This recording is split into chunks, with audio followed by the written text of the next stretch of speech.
साईं की बात। बच्चे, वहम में ना बिल्कुल मत पड़ो मेरे बच्चे, तुम बहुत वहमों में पड़ रहे हो। वहम में मत जाओ। देखो, कुछ चीजें होती हैं और कुछ चीजें नहीं भी होती हैं, तो दोनों में फर्क है, दोनों में अंतर है। जो चीजें हो रही हैं वाकई में, उस चीज को मैं मिटाऊंगा, और जो चीज नहीं है, और कई लोग तुम्हारे दिमाग में ना वहम डालने की कोशिश भी कर रहे हैं, तो वो जो चीज है ही नहीं, उसके बारे में सोच सोच कर क्यों परेशान हो रहे हो। बिल्कुल मत परेशान हुआ करो, इस तरीके से बिल्कुल मत हो। और मैं अपने कई बच्चों से कहना चाहता हूँ कि तुम पहले से ज्यादा ना बहुत समझदार हो गए हो मेरे बच्चे। तुम्हारे अंदर पहले बहुत बचपना था, तुम बहुत छोटी छोटी चीजों पर चिढ़ जाते थे, बहुत गुस्सा करते थे, लेकिन अब तुम्हारे अंदर ना सुकून आ गया है, शांति आ गई है। जब से तुम मेरे बच्चे बने हो ना, तुम्हारे अंदर एक ठहराव, एक रुकावट आ गई है, जिससे कि तुम स्थिर हो चुके हो। अब तुम्हें लगता है कि हाँ, मेरे बाबा हैं, वो संभाल लेंगे, चाहे अच्छा हो बुरा हो, कैसी भी परिस्थिति हो। तुम्हारा विश्वास मुझ पर इतना दृढ़ हो चुका है, इतना अटूट हो चुका है ना, कि तुम मुझ पर बहुत विश्वास करने लगे हो, बहुत बहुत विश्वास। और ये बहुत अच्छी बात है मेरे बच्चे। मैं हैरान हूँ इस चीज को देखकर कि तुम पहले से बहुत बदल गए हो मेरे बच्चे। इस चीज की मुझे बहुत खुशी है। मैं तुम्हें चाहता था बदलना, लेकिन तुम बदल गए। तुम मेरी उम्मीद पर खरा उतरे मेरे बच्चे, और तुम्हें अब खरा सोना बनाना मेरा काम है। और सुनो, नौकरी के लिए तुम कहीं गए थे तो डरो मत। तुम किसी बड़ी जगह पर गए थे, तुम्हें लगता है कि तुम उस काबिल नहीं हो, लेकिन ऐसा कुछ नहीं है। जब किसी काम को करने के लिए मन में ठान लिया जाए ना, किसी काम को करने के लिए अगर इंसान मन में सोच ले कि उसे वो करना है, उसे उस मंजिल तक पहुंचना है, तो वो काम करना कोई बहुत बड़ा हुआ नहीं है मेरे बच्चे। वो बहुत बड़ी मंजिल नहीं है कि जो तुम नहीं कर सकते। तुम सोचो ना, जो लोग वहां पर काम पहले से कर रहे हैं, तो क्या वो बहुत बुद्धिमान थे, समझदार थे, क्या थे? वो तुम्हारी तरह ही थे। पहले वो भी एक ऐसे ही थे, जैसे तुम हो ना, डरे डरे से, वैसे वो लोग भी थे। जब इंसान काम करता है ना, किसी चीज में आगे बढ़ता है, अनुभव प्राप्त करता है, तो उसका अनुभव बोलता है, उसका काम बोलता है मेरे बच्चे, चीजें नहीं बोलती। तो तुम ना इन चीजों पर मत जाओ। जब तुम उस जगह जाओगे, उस जगह पर ढलोगे, जब तुम्हारे अंदर अनुभव आएंगे, चीजें आएंगी ना, तो तुम्हारे अंदर आत्मविश्वास अपने आप पैदा हो जाएगा। फिर तुम्हें किसी से डरने की जरूरत नहीं पड़ेगी। जब तुम अपने काम में खिलाड़ी हो जाओगे ना, जब अनुभवी हो जाओगे, तो तुम निडर होकर हर काम को करोगे। और कभी अपने आप को ना नीचा मत समझा करो, दूसरों से तुलना मत किया करो अपनी, कि तुम ये नहीं कर सकते, तुम वो नहीं कर सकते। तुम हर एक चीज कर सकते हो, जो तुम चाहो तुम वही कर सकते हो। बस अपने मन में ठान लो, सोच लो कि तुम्हें ये करना है, तो तुम एक बार असफल रहोगे, दूसरी बार असफल रहोगे, तीसरी बार असफल रहोगे, लेकिन चौथी बार तुम निकल जाओगे। मैं तुम्हें वहां से निकाल लूंगा मेरे बच्चे, निकाल लूंगा। और सुनो, जैसा बीज बोया जाएगा वैसा ही तो फल प्राप्त होगा ना। अगर तुम गलत बीज को बो रहे हो, किसी गलत चीज को बढ़ावा दे रहे हो, तो तुम क्या उम्मीद करते हो कि उससे, उस चीज से, उस बीज से बहुत अच्छा निकलेगा? जो बोओगे वही तो मिलेगा ना।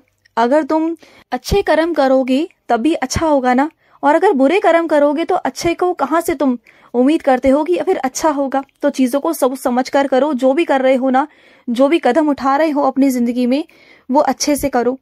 और ये अपने आप को हमेशा गुनहगार, अपराधी समझना सबसे पहले बंद कर दो, क्योंकि जो हुआ वो तुम्हारा अतीत था। सुनो मेरी बात को, समझो मेरी बात को। जो हुआ वो अतीत था, भूल जाओ उसे।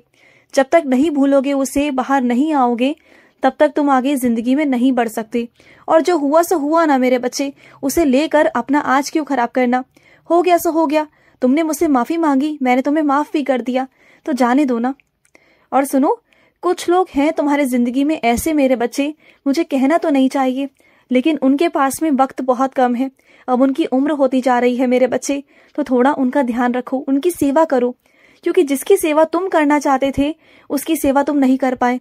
आज तक तुम उसी पछतावे में हो, तो कम से कम जो सेवा दिखाई दे रही है उसे तो कर लो ना, वही समझ कर लो। हाँ, अगर कभी कभी गुस्से में आकर वो कुछ उल्टा सीधा गुस्से में अपशब्द कह जाते हैं तो कोई बात नहीं ना। ये उम्र का लिहाज है मेरे बच्चे, उम्र की चीजें हैं जो इसका तुम्हें लिहाज करना होगा। ऐसा कुछ नहीं है, चीजें होती हैं मेरे बच्चे, बहुत सारी चीजें हैं। बात को समझने की कोशिश किया करो। हर इंसान की उम्र का तगादा है, हर इंसान का उम्र की सोच है। जब तुम उस उम्र में जाओगे ना, तब तुम्हें वो बातें समझ आएंगी। जब तुम बचपन में थे तब तुम्हारे ऊपर कोई जिम्मेदारी नहीं थी, तब तुम हर चीज की जिद करते थे अपने माता पिता से कि तुम्हें ये लेना है वो लेना है। आज जब तुम कमाते हो ना, मेहनत करते हो, तो क्या आज सब कुछ लेने की उम्मीद रखते हो? तुम ये सोचते हो कि मैं ये भी ले लूं, मैं वो भी ले लूं? नहीं सोचते ना, डरते हो ना, एक एक पैसा बचाने की कोशिश करते हो ना। तो फिर इसे ही तो उम्र बोली जाती है ना मेरे बच्चे। उम्र के साथ साथ ही समझदारी आती है मेरे बच्चे। और कई मेरे बच्चे तो इतने समझदार हो गए हैं ना, उन्हें पता है कि अगर उनका जन्मदिन है ना तो वो जन्मदिन पर खुश नहीं होते। उन्हें पता है कि उनका 1 साल कम हो गया, जो उन्हें जिंदगी में करना है ना उसमें से उनका 1 साल कम हो गया। उन्हें नहीं फर्क पड़ता कि आज उनकी सालगिरह है या आज कोई जश्न है या आज उनका कोई खास दिन है। वो सिर्फ ना हमेशा ऐसे ही रहते हैं, बिल्कुल साधारण तरीके से। ना वो ज्यादा खुशी में खुश होते हैं और ना वो दुख में ना दर्द महसूस करते हैं, क्योंकि वो जानते हैं सब कुछ ये मोह माया है, सब कुछ ये दुनिया का सब जो चल रहा है ना ये सब खेल है, ये जीवन है और ये सब कुछ उस परमात्मा का, उस ईश्वर का रचाया हुआ खेल है और कुछ भी नहीं है मेरे बच्चे, कुछ भी नहीं। और सुनो, तुम्हारा घर अधूरा है ना, तुम्हारा घर बना नहीं है ना, और बहुत सारी अड़चने आ रही हैं वहां पर, मैं जानता हूं मेरे बच्चे। तो सुनो मेरी बात, तुम साप्ताहिक पारायण शुरू करो, साप्ताहिक पारायण शुरू करो। उसके बाद तुम देखना चमत्कार, कैसे मैं लोगों के मन बदलूंगा तुम्हारे लिए, सिर्फ और सिर्फ तुम्हारे लिए मेरे बच्चे, क्योंकि तुमने मेरी बहुत सेवा की है। अब मेरा काम है कि तुम्हारी जिंदगी में रोशनी करना। अब मेरा काम है जो तुम्हारे अधूरे काम है उन्हें पूरा करवाना, मैं करूंगा। तुम मेरा साप्ताहिक पारायण करना शुरू कर दो मेरे बच्चे। इस गुरुवार से तुम साप्ताहिक पारायण करना, समझ गए ना? और सुनो, जब तुम जानते हो कि तुम्हारी आंखें कमजोर हैं और तुम्हें चश्मा लगाने के लिए बोला गया है, फिर भी तुम बिना चश्मे के घूमते हो, क्यों करते हो ऐसा? फिर तुम्हारे सर में दर्द होता है, चक्कर आते हैं, इतनी ज्यादा तुम्हें परेशानी होती है, फिर तुम दवाई खाते हो। तो इससे पहले से ही मेरे बच्चे तुम ना आंखों पर चश्मा लगा कर रखा करो, चश्मा हटाया मत करो। दुनिया क्या कहती है ना वो छोड़ दो, कि दुनिया तुम्हारा मजाक उड़ा रही है, तुम्हें कुछ गलत सलत बोल रही है, छोड़ दो ना। अपने शरीर को देखना है ना या किसी और को देखना है, अपने शरीर का ध्यान दो, समझ गए? और सुनो, आटा गूंद कर ना रखा मत करो मेरे बच्चे, ये नेष्टि होता है, ये नकारात्मक ऊर्जा का कारण होता है। तो आटा गूंद कर कभी भी रखा मत करो।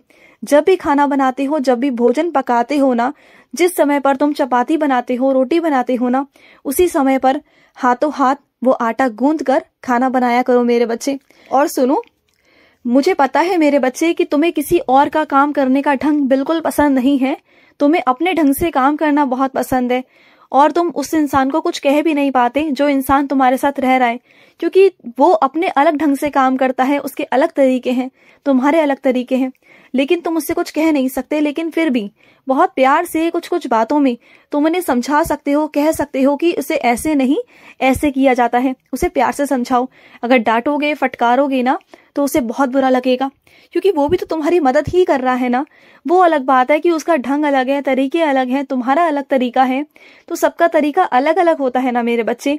मैं तुम्हें भी गलत नहीं कह सकता, मैं उन्हें भी गलत नहीं कह सकता। गलत कोई भी नहीं है, गलत चीजें नहीं है, वो अपनी तरीके से सही है और तुम अपने तरीके से सही हो। बस बात है यहाँ पर बातचीत करने की। तो अगर बातचीत कर कर कामों को तुम सुलझाओगे, काम को बांट लोगे और तरीके से एक दूसरे को समझाकर करोगे कि ऐसे नहीं ऐसे करना है, तो चीजें भी सुलझ जाएंगी और तुम्हारे अंदर जो गलतफहमियां उत्पन्न हो रही है ना दोनों के बीच में, वो भी नहीं रहेगी। जो झिझक है ना उसे खत्म करो। झिझक रहेगी तो काम नहीं कर पाओगे। झिझक को वहां से हटाओ और एक तरफ करके ना आमने सामने होकर बात करो और चीजों को सुलझाने की कोशिश करो।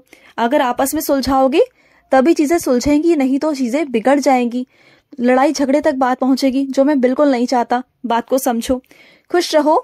आज का मध्याह्न साई संदेश समाप्त हुआ।